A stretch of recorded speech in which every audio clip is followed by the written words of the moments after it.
Assalamualaikum warahmatullahi wabarakatuh. Saya Dr. Siska Devi dari bagian Fisiologi Fakultas Kedokteran Universitas Islam Sumatera Utara. Saya akan membawakan materi dari modul Jantung dan Pembuluh Darah dengan judul Fisiologi Jantung dan Aktivitas Kelistrikan Jantung. Kita masuk ke slide pertama.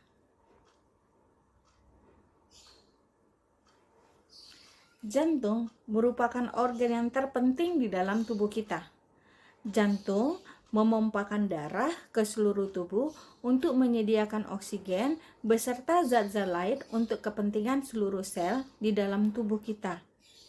Makanya, jantung harus terus-menerus berkontraksi memompakan darah tanpa henti itu sepanjang hidup kita.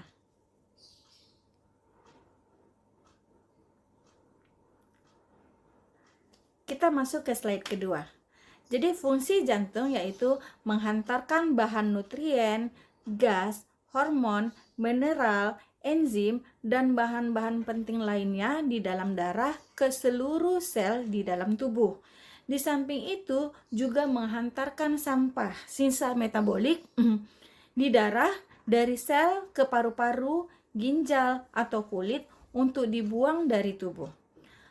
Fungsi selanjutnya adalah untuk mempertahankan temperatur tubuh. Kemampuan pembuluh darah berkontraksi dan dilatasi merupakan upaya untuk mempertahankan dan melepaskan panas dari tubuh ke lingkungan. Fungsi ketiga adalah sebagai pertahanan. Darah dan sistem limfatik melindungi tubuh terhadap perlukaan dan serangan benda asing melalui sistem kekebalan. Di samping itu, pembekuan darah melindungi tubuh dari kehilangan darah yang lebih besar. Fungsi selanjutnya adalah sebagai penyangga. Protein darah memungkinkan terjadinya suatu sistem penyangga asam basa untuk mempertahankan pH optimum di cairan darah. Selanjutnya kita akan membahas mengenai letak jantung. Jadi, jantung itu letaknya di rongga dada bagian depan di samping dari sternum. Besarnya itu sebesar kepalan tangan kita masing-masing. Panjangnya 12 cm dengan lebar 8-9 cm. Beratnya pada laki-laki sekitar 3.100 gram, sedangkan pada perempuan sekitar 255 gram. Selanjutnya mengenai kedudukan jantung. Pada keadaan normal, jantung itu letaknya berada di sebelah kiri, ya. Jantung itu punya fundus dan apeks. Jadi normalnya fundus dan apeks ini berada di sebelah kiri. Itu dinamakan dengan situs solitus. Nantinya lambung dan lever itu letaknya lambung ada di sebelah kiri dan liver ada di sebelah kanan. Oke. Ada beberapa bentuk kelainan dari letak jantung. Misalnya, apabila fundus dan apeks ada di sebelah kanan, itu dinamakan dengan dextrokardia. Oke. Sedangkan apabila fundus ada di sebelah kiri, sedangkan apeksnya ada di sebelah kanan, itu dinamakan dengan dextroversi. Sedangkan fundus bila berada di sebelah kanan, akan tetapi apeksnya berada di sebelah kiri, dinamakan dengan levoversi. Kelainan dari kedudukan jantung ini akan memungkinkan organ lambung ataupun liver itu bisa berpindah, ya, menjadi tidak normal. Ya, sedangkan yang normal tadi dinyatakan dengan situs solitus. Oke. Selanjutnya kita masuk ke slide mengenai lapisan jantung. Jadi lapisan jantung itu terdiri dari 3 lapis, ya. Lapis pertama adalah perikardium. Lapisan jantung bagian luar yang melindungi lapisan dalam dan organ dalam dari jantung. Lalu miokardium, itu adalah bagian tengah otot jantung yang terdapat di seluruh atrium dan ventrikel, gunanya untuk kontraksi jantung. Lalu, lapisan ketiga adalah endokardium. Ini berhubungan dengan pembuluh darah, termasuk struktur intrakardiak dari otot-otot papilari dan katupnya.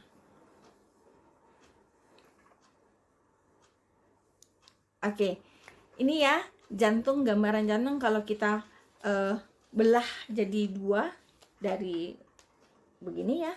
Oke, itu chorda tendinea, itu untuk membantu kontraksi dari otot jantung, sedangkan yang lainnya adalah lapisan-lapisan serta katup jantung. Nanti kita akan bahas. Oke. Jadi jantung itu ada sisi dari atrium, ada sisi dari ventricle, ya. Atrium fungsinya untuk menerima darah, sedangkan ventricle untuk memompakan darah. Jadi ventricle itu lapisannya lebih tebal dibandingkan dengan atrium. Oke ya. Selanjutnya kita akan membahas mengenai ruang-ruang jantung. Jadi jantung itu ada, tadi kita sebut dengan atrium, yang terdiri dari atrium kanan dan atrium kiri, dan ventricle juga ada ventricle kanan dan ventricle kiri. Oke. Pada atrium itu fungsinya itu untuk menerima darah dari vena cava superior dan vena cava inferior, itu masuk nanti ya di atrium kanan ya. Lalu nanti dari paru itu masuknya ke atrium kiri. Oke. Sedangkan yang di selanjutnya adalah ventricle. Kalau ventricle kanan itu adalah untuk mengedarkan ke paru. Oke. Sedangkan ventricle kiri fungsinya untuk mengedarkan darah ke seluruh tubuh. Ya, makanya ventricle itu tadi kita sebut harus lebih tebal dibandingkan dengan atrium. Oke, selanjutnya kita akan membahas tentang katup jantung. Jadi, jantung itu punya katup ya. Jadi ada katup atrioventrikular, itu ada namanya katup atrioventrikular, itu ada katup trikuspidal, yaitu membagi antara ya atrium kanan dengan ventricle kanan, itu ada namanya katup trikuspidal. Katup trikuspidal ini mempunyai 3 daun katup. Lalu kalau dari atrium kiri ke ventricle kiri itu ada katup namanya katup bikuspidal, terdiri dari 2 daun katup. Selanjutnya di ventricle kanan itu ada katup pulmonal namanya, itu terdiri dari 3 daun katup. Sedangkan di ventricle kiri itu ada namanya katup aorta, itu juga mempunyai 3 daun katup.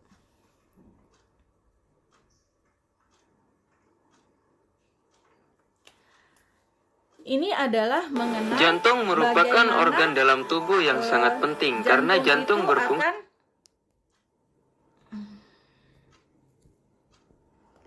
Bagaimana jantung itu akan mengedarkan darahnya seperti apa? Jadi jantung itu kan mengedarkan darah ke seluruh tubuh ya. Itu nanti dari vena cava superior. Nanti kita akan bahas begini ceritanya. Ini tadi ya, ini adalah sisi jantung. Jadi sisi jantung itu ada sisi sebelah kanan, ada sisi sebelah kiri. Lalu jantung itu mengedarkan darah ke seluruh tubuh. Oke. Lalu perpindahan itu adanya terjadi di arteriola. Ya, perpindahan antara oksigen ya. Lalu itu nanti masuk dari vena cava superior dan vena cava inferior ya. Itu masuk ke dalam atrium kanan. Dari atrium kanan masuk ke ventricle kanan tuh ya. Dari ventricle kanan itu nanti akan dibersihkan terlebih dahulu di paru-paru. Setelah darah kaya akan oksigen, maka darah akan kembali masuk ke jantung, ke daerah atrium kiri. Oke. Dari atrium kiri nanti masuknya ke ventrikel kiri. Dari ventrikel kiri inilah nanti jantung akan memompakan darah ke seluruh sel tubuh, ke seluruh tempat melalui aorta. Masuk ke dalam aorta. Dan darah kaya akan oksigen ini disirkulasikan ke seluruh tubuh. Lalu katup yang kita bicara tadi adalah yang ini. Yang ini adalah katup trikuspidal yang mempunyai 3 daun katup.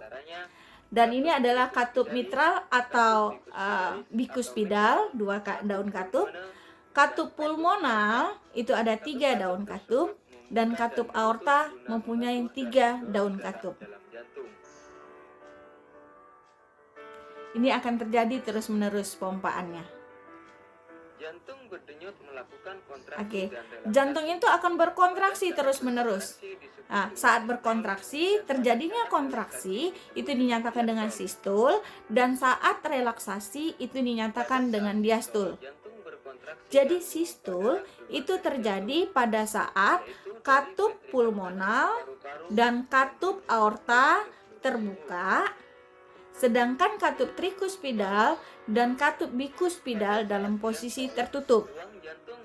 Sedangkan keadaan diastol adalah fase relaksasinya jantung, di mana katup pulmonalnya tertutup, katup aortanya tertutup, sedangkan katup trikuspidalnya terbuka dan bikuspidalnya terbuka. Kita masuk ke slide selanjutnya.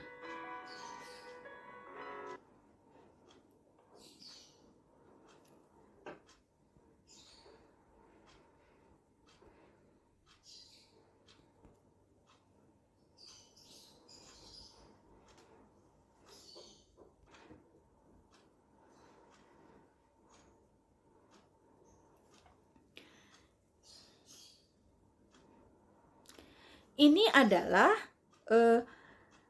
besar masing-masing lumen dari aorta sampai ke vena cava. Itu ada ukurannya masing-masing. Jadi makin ke arteri itu dinding dari pembuluh darah lebih tebal karena dia mengandung banyak oksigen dibandingkan dengan vena yang lebih banyak karbon dioksidanya. Ini siklus jantung yang kita sebutkan tadi, ada sistol, ada diastol. Jadi sistol adalah kontraksinya jantung, sedangkan diastol adalah relaksasinya jantung. Jadi siklus itu akan terjadi sekitar 0,38 sampai 0,40 detik ya. Itu normalnya frekuensinya sekitar 80 sampai 100 kali per menit. Jadi fase sistol itu memerlukan waktu sepertiga dari siklus jantung ya. Peredarannya tadi yang tadi saya ceritakan dari vena cava superior, vena cava inferior itu masuk ke dalam atrium kanan, dari atrium kanan masuk ke katup trikuspidal, dari katup trikuspidal masuk ke ventrikel kanan, oke, lalu melewati katup pulmonal untuk dibersihkan ke paru-paru. Oke, setelah darah itu kaya akan oksigen, maka dari paru-paru masuk kembali ke dalam atrium kiri. Dari atrium kiri nanti melewati katup mitral atau bikuspidal untuk diedarkan ke ventrikel kiri. Lalu dari ventrikel kiri melewati katup aorta untuk diedarkan ke seluruh tubuh. Itu yang dinyatakan dengan sirkulasi dari darah.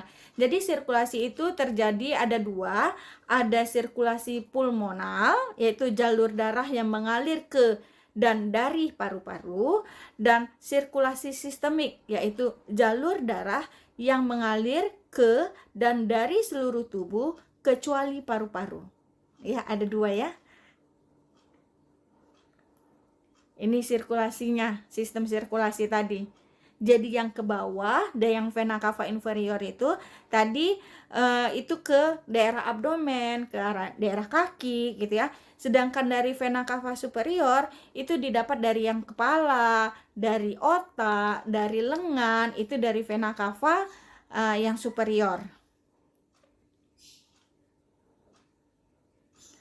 Oke, selanjutnya ada yang disebut dengan arteri koronaria ya.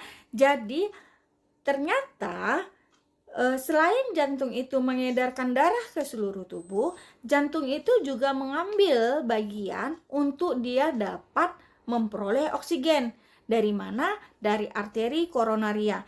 Jadi arteri koronaria itu ada cabangnya lagi, nanti ada 2 cabang, ada arteri koronaria kiri, ada arteri koronaria kanan.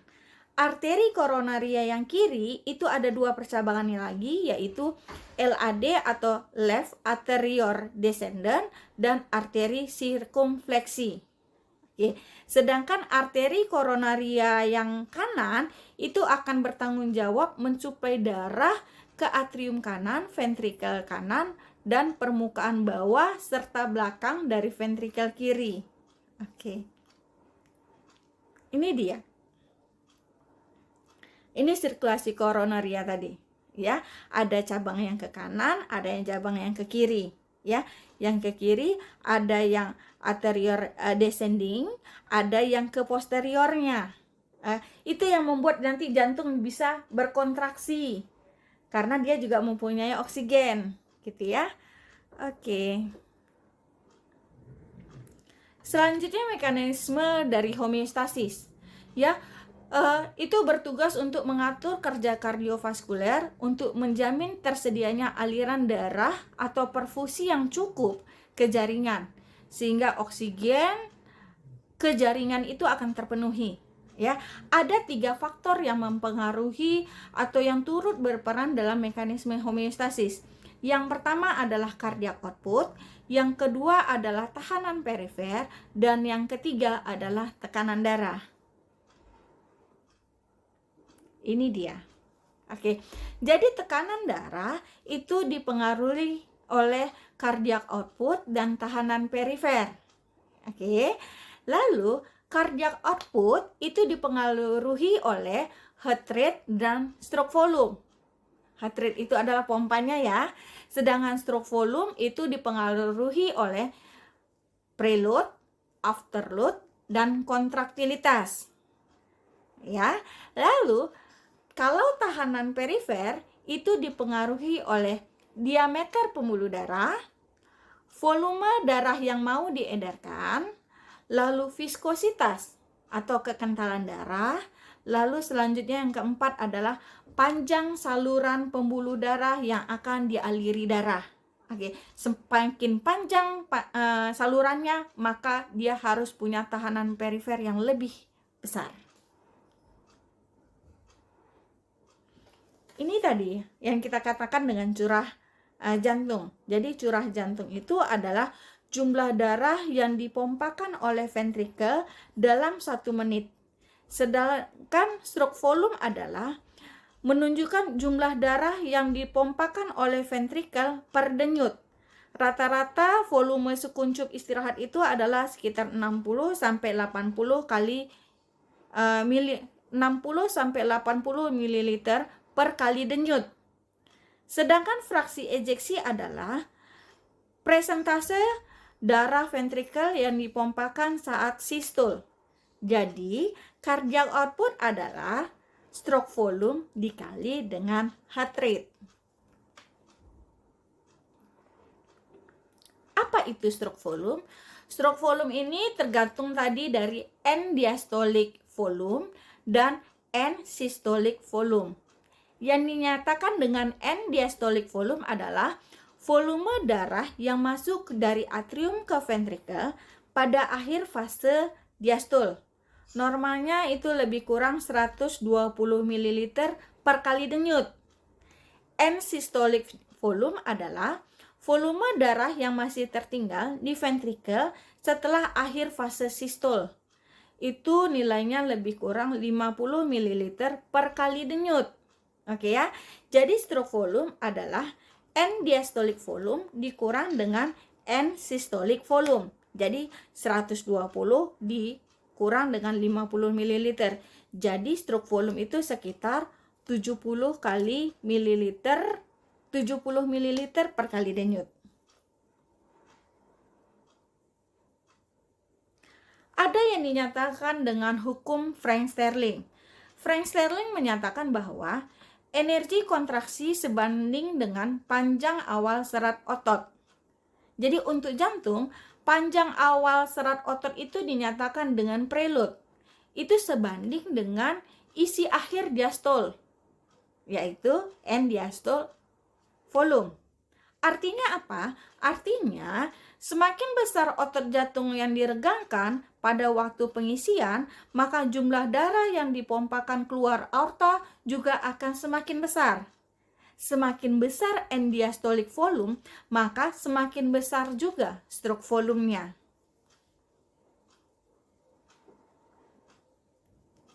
Oke. Mengenai stroke volume, itu selalu bervariasi karena perubahan panjang serabut dari miokardium, sehingga itu dipengaruhi oleh pengisian diastolik, keadaan inotropik, tekanan aorta dan arteri paru, denyut jantung. Dapat juga ditentukan oleh preload, afterload, dan kontraktilitas miokardium. Preload adalah faktor regangan dinding ventrikel kiri selama diastol, sedangkan afterload adalah tahanan yang mampu menghambat kerja jantung. Ya, sedangkan kontraktilitas dari miokardium adalah peningkatan influx ion kalsium dan kalsium puls.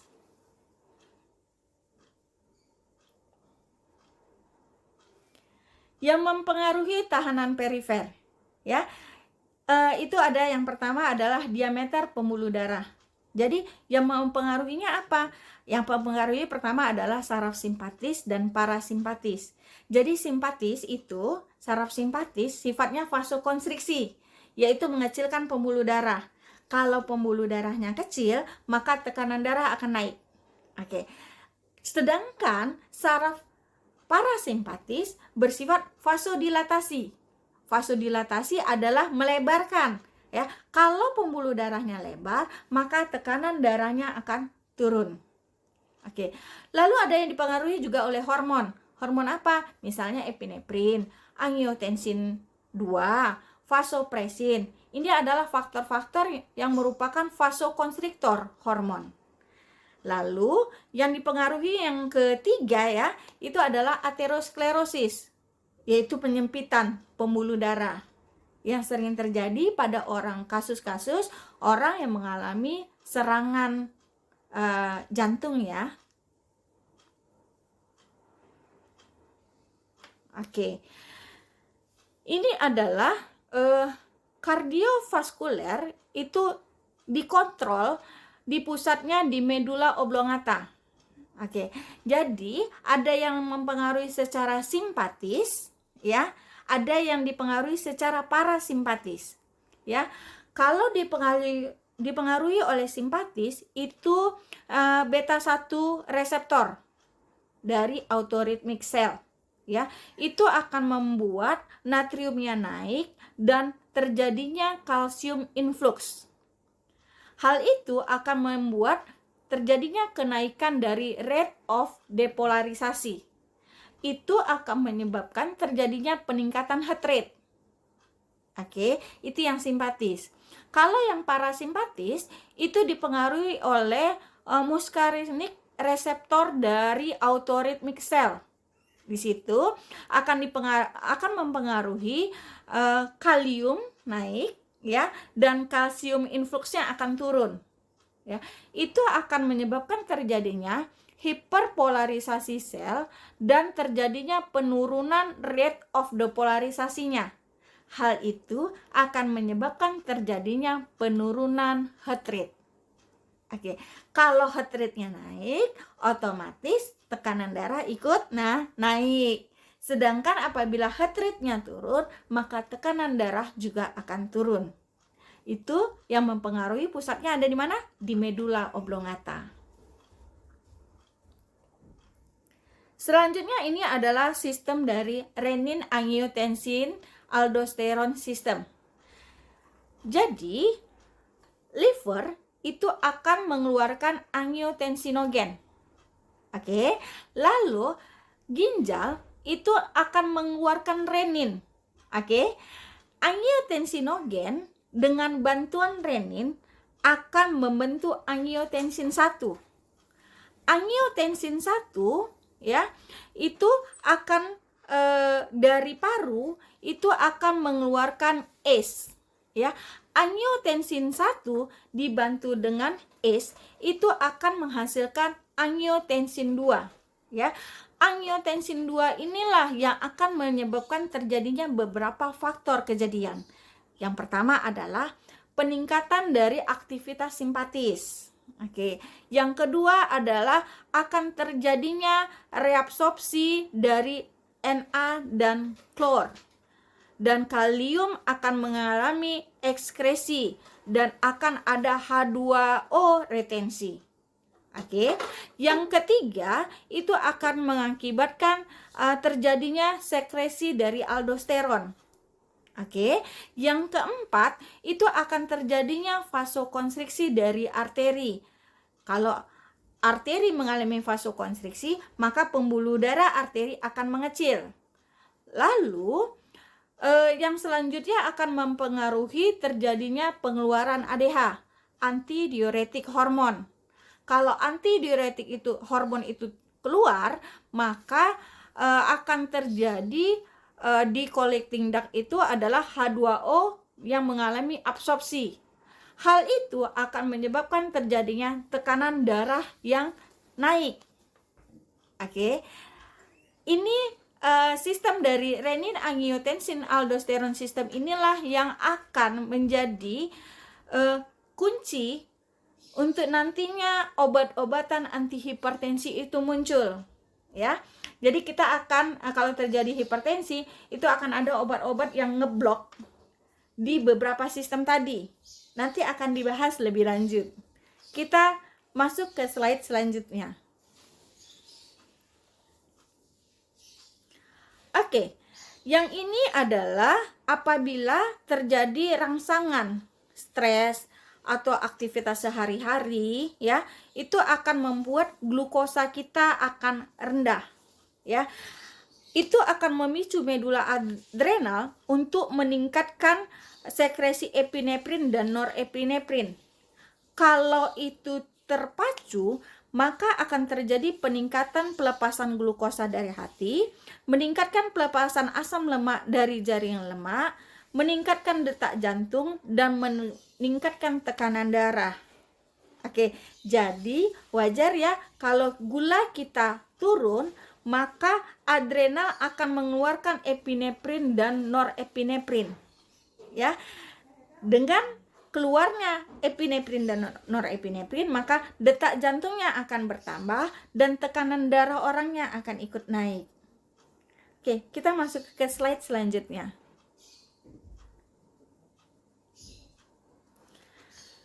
Oke, tadi kita sudah membahas mengenai tahanan perifer.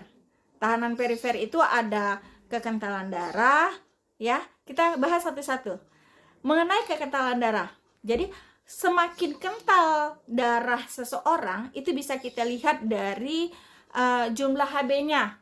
Kalau Hb seseorang itu tinggi, maka HT ya, hematokrit itu 3 kali Hb. Jadi kalau Hb-nya tinggi, otomatis hematokritnya juga ikut tinggi. Jadi HT itu 3 kali Hb. Oke, jadi kalau Hb-nya tinggi, maka hematokritnya tinggi. Kalau hematokritnya tinggi, maka darahnya akan kental. Kalau darahnya kental, maka tekanan darah orang tersebut akan tinggi. Sedangkan kalau darahnya encer, maka tekanan darah orangnya juga akan turun. Oke. Mengenai panjang pembuluh darah. Jadi makin panjang pembuluh darah seseorang, maka tekanan darahnya akan semakin tinggi. Makin pendek pembuluh darah seseorang, maka tekanan darahnya akan semakin rendah. Contohnya pada anak dan dewasa. Pada anak-anak, tekanan darah biasanya normal ya, cenderung rendah ya. Kenapa? Karena vaskularisasinya masih pendek. Nah, beda dengan orang dewasa, apalagi kalau orang itu mengalami obesitas ya, maka vaskularisasinya juga lebih panjang. Maka tekanan darah orang yang mungkin obes itu akan lebih tinggi dibandingkan yang tidak obes. Oke ya. Lalu kalau heart rate-nya tinggi, maka cardiac output-nya akan tinggi. Kalau cardiac output tinggi, maka tekanan darah juga tinggi. Berbanding terbalik ya, kalau heart rate-nya rendah, maka cardiac output-nya akan rendah, maka tekanan darahnya ikut rendah. Oke, kita masuk ke slide selanjutnya. Jadi apabila nilai cardiac output rata-rata per menit pada orang dewasa itu adalah COP, cardiac output adalah stroke volume dikali dengan heart rate. Jadi stroke volumenya tadi kita udah cari nih 70 ya. Heart rate-nya ya rata-rata heart rate orang normal itu sekitar kan 60 sampai 100. Kita ambil tengahnya nih 75. Maka 70 kali 75. Jadi lebih kurang 5250 ml per menitnya. Oke. Jadi darah yang beredar di dalam tubuh per menitnya itu sekitar 5 liter. Ya. Jadi hubungan curah jantung dengan tekanan darah itu dinilai dengan tekanan darah sama dengan cardiac output dikali dengan tahanan perifer. Kita masuk ke slide selanjutnya. Ini dia. Jadi cardiac output dipengaruhi oleh heart rate ya.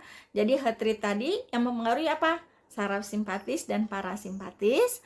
Sedangkan stroke volume tadi dipengaruhi oleh kontraktilitas, panjang pembuluh darah, venous return, skeletal muscle, ya, pompa ototnya, lalu pompa respirasinya. Itu yang mempengaruhi dari cardiac output. Ada faktor-faktor lain yang terlibat di dalam homeostasis.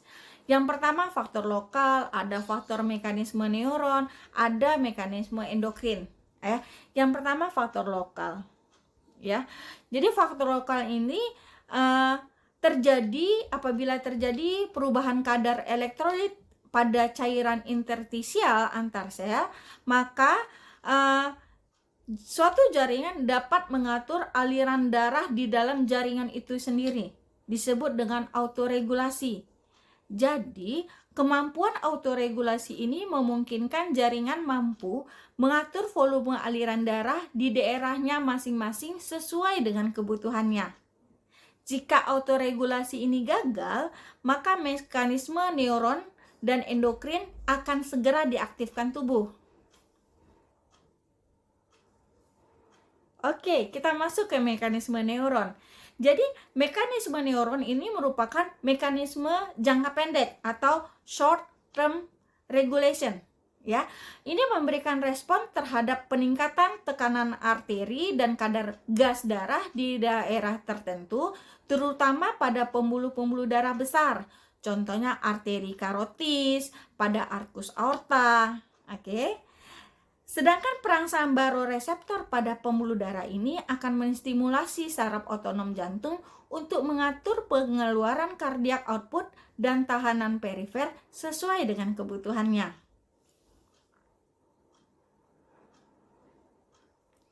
Oke, selanjutnya mekanisme endokrin. Ini adalah mekanisme pengaturan jangka panjang.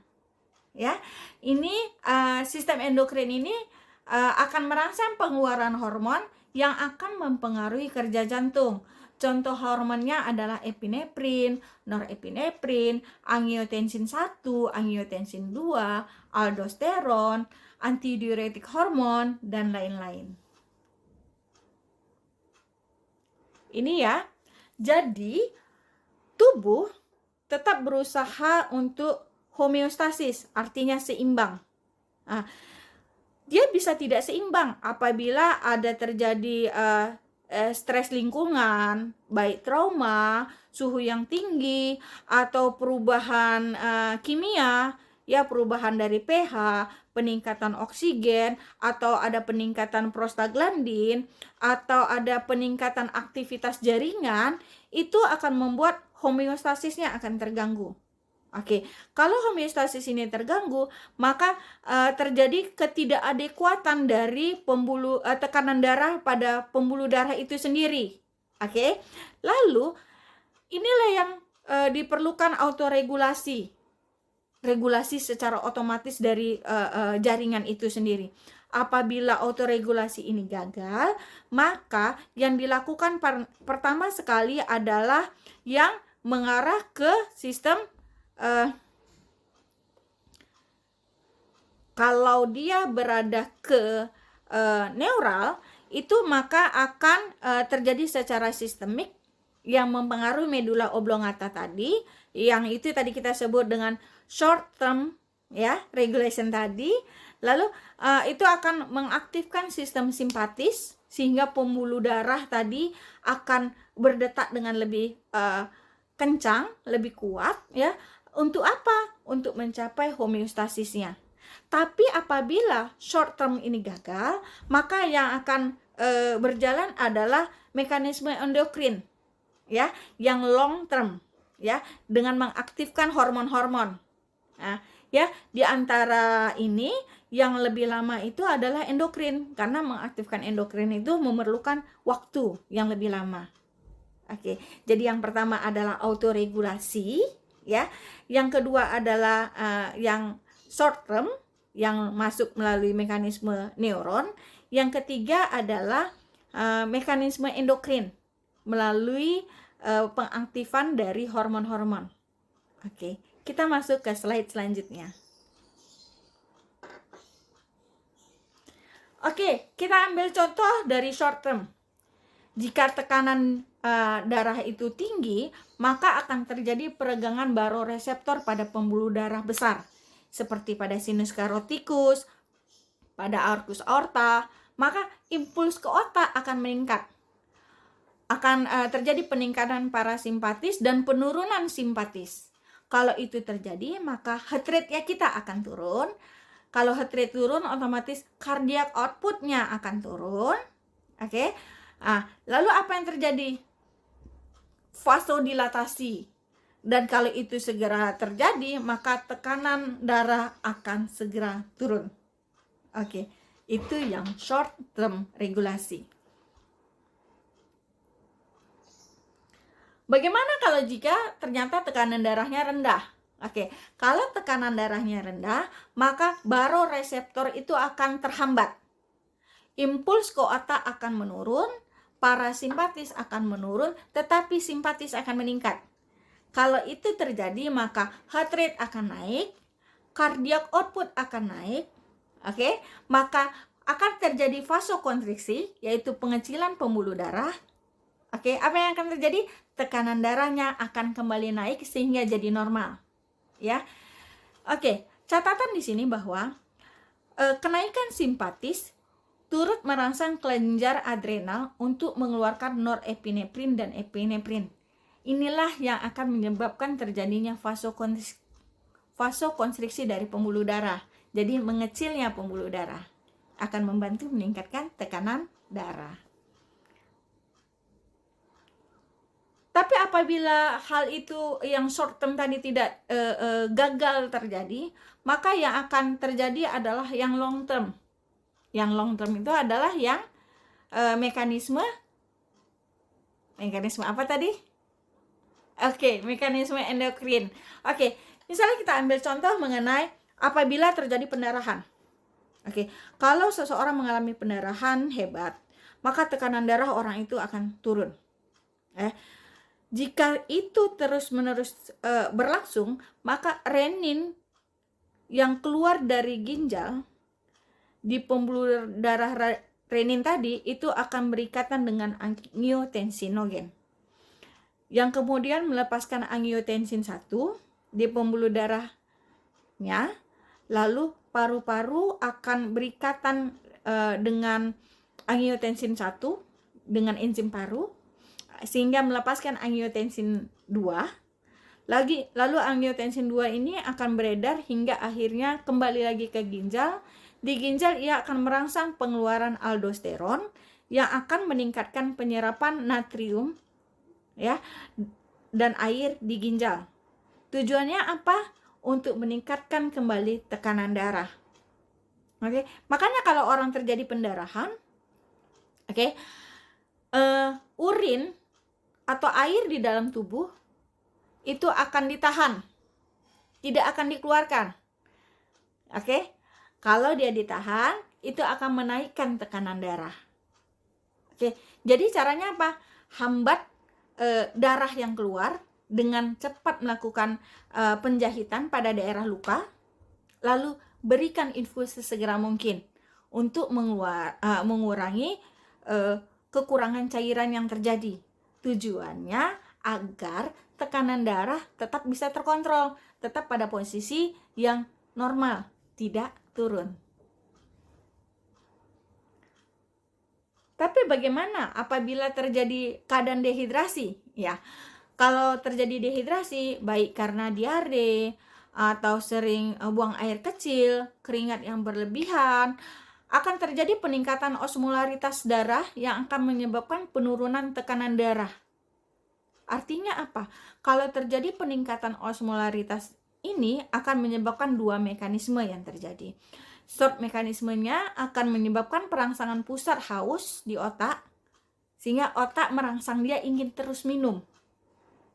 Kalau dia ingin minum, volume darahnya akan meningkat sehingga tekanan darahnya akan kembali naik. Oke. Tetapi kalau dia tidak mau minum atau kalau minum dia akhirnya muntah, maka jalan keluarnya adalah pemberian infus, gitu ya, biar tekanan darahnya bisa naik. Sedangkan long mekanismenya adalah perangsangan hipotalamus posterior untuk mengeluarkan antidiuretik hormon. Ya, antidiuretik hormon ini adalah menahan supaya urinnya tidak keluar. Oke. Jadi kalau kita tidak terjadi dehidrasi, oke, maka tubuh mengusahakan untuk long term mekanismenya ini yang terjadi. Dengan cara apa? Orang kalau sudah dehidrasi, dia nggak bakalan sering pipis, sering mengeluarkan urin, gitu ya. Tujuannya agar cairannya tidak tambah sedikit, oke, supaya tekanan darahnya tidak terus turun, oke. Ini adalah slide mengenai klasifikasi dari hipertensi, ya. Ini berdasarkan GNC 7, ya. Ada yang normal, sistolnya kurang dari 120, diastolnya kurang dari 80. Dinyatakan prehipertensi antara 120 sampai 139, sistolnya dan diastolnya 80 sampai 89. Dikatakan hipertensi stadium 1 atau grade 1, yaitu apabila sistolnya 140 sampai 159 dan diastolnya 90 sampai 99. Sedangkan hipertensi grade 2 atau stadium 2 apabila sistolnya lebih dari 160 dan diastolnya lebih dari 100.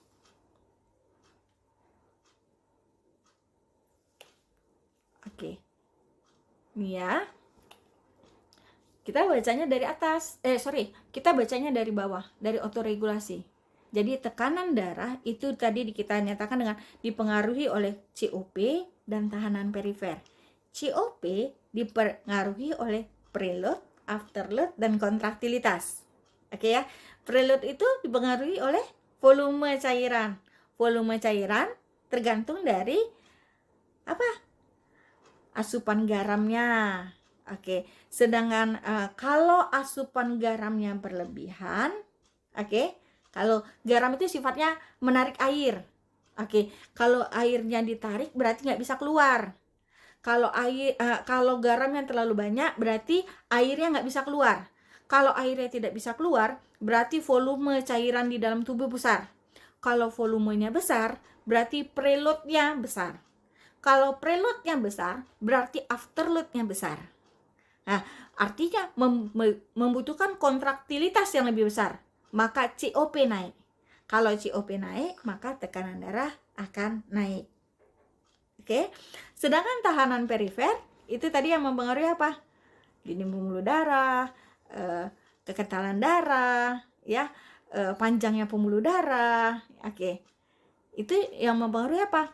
Bisa perubahan genetik, bisa karena obesitas, bisa bahan-bahan yang berasal dari endotel, gitu ya. Oke. Ini adalah hal-hal yang bisa mempengaruhi naik turunnya tekanan darah. Oke, selanjutnya kita membahas slide selanjutnya mengenai aktivitas kelistrikan jantung.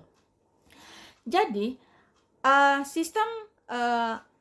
sistem khusus di sel otot jantung. Yang pertama adalah irritability atau bad mototropic.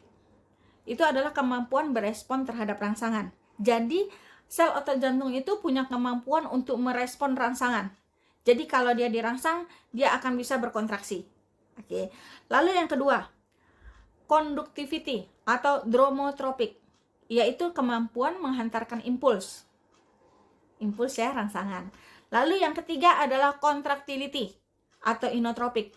Ini adalah kemampuan menghasilkan impuls secara spontan. Lalu ada rhythmicity atau chronotropic. Itu adalah keteraturan membangkitkan impuls. Ya, jadi sel otot jantung mempunyai kemampuan irritability, conductivity, contractility, dan rhythmicity. Jadi irritability itu apa? Itu peka terhadap rangsangan. Jadi kalau ada rangsangan, maka otot jantung akan kalau ada rangsangan yang cukup untuk dia, maka dia akan mengkontraksikan seluruh selnya secara tepat. Tapi kalau jumlah rangsangan itu tidak cukup, maka dia tidak akan berkontraksi. Itu yang dikatakan dengan irritability. Pada jantung itu nanti ada namanya SA node, AV node, berkas His, dan serabut Purkinje. Yang SA node itu yang warna biru, ya. AV node yang berwarna kuning, ya. Berkas His yang berwarna merah, serabut Purkinje yang arah ke bawahnya itu yang berwarna ungu, ya. Kita masuk ke sistem konduksi listrik jantung. Itu tadi yang saya sebut dengan SA node. SA node itu adalah sebagai pemicu denyut jantung, ya. Kekuatannya sekitar 70 sampai 80 kali per menit. Yang kedua adalah AV node. AV node itu terletak di atrium kanan dekat septum. Ya, itu dengan kekuatan sekitar 50 sampai 60 kali per menit. Selanjutnya AV node, ya. AV node itu selanjutnya adalah berkas His, ya. Berkas His itu punya kekuatan sekitar 20 sampai 40 kali per menit. Yang terakhir adalah serabut Purkinje. Serabut Purkinje ini punya kekuatan 10 sampai 30 kali per menit. Apabila AV node tidak bekerja, apabila SA node tidak bekerja, maka akan dialih dengan AV node, ya. Tetapi dengan kekuatan yang lebih kecil. Oke. Jadi kekuatan awal yang bagus, yang baik itu adalah di SA node. Karena kekuatannya sekitar 70 sampai 80 kali per menit. Ini dia, ya. Jadi SA node itu ada di atrium kanan, ya. Lalu ke AV node. Lalu kalau SA node-nya sudah memberikan impuls, maka dia akan menyebar ke AV node dan ke atrium kiri. Lalu nanti AV node-nya berkontraksi, akan memberikan rangsangan impuls ke serabut His, berkas His, lalu akan menyebarkan ke serabut Purkinje, sehingga jantung bisa berkontraksi. Oke, bagaimana kontraksi itu terjadi? Oke, kontraksi itu terjadi apabila nih ya, kalsium dari luar, dari ekstraseluler masuk ke intraseluler, melalui pintu kalsium. Lalu sebenarnya di dalam sarkoplasmik retikulum itu sudah ada kalsium, tapi belum bisa keluar kalau tidak ada rangsangan masuknya kalsium tadi.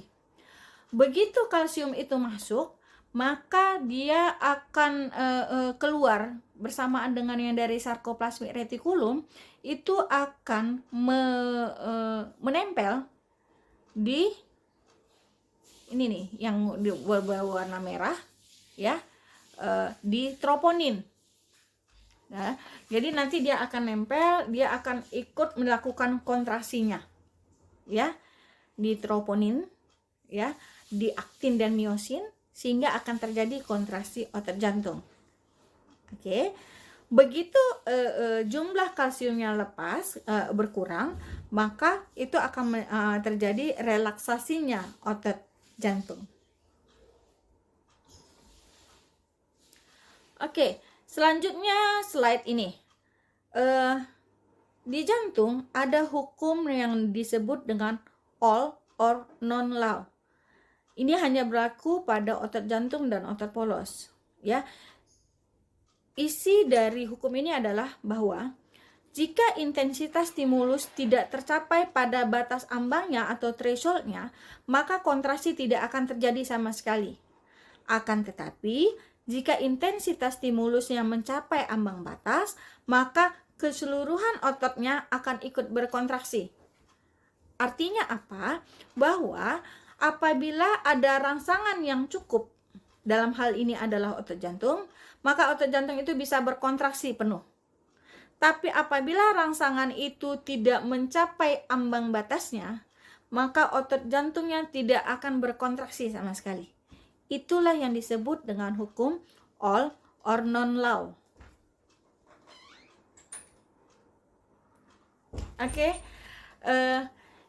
Itu adalah materi yang saya sampaikan untuk judul fisiologi jantung dan kelistrikan, aktivitas kelistrikan jantung untuk dari bagian fisiologi.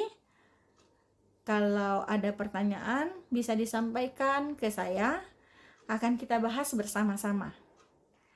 Terima kasih sudah mendengarkan video pembelajaran dari saya, Dr. Siska.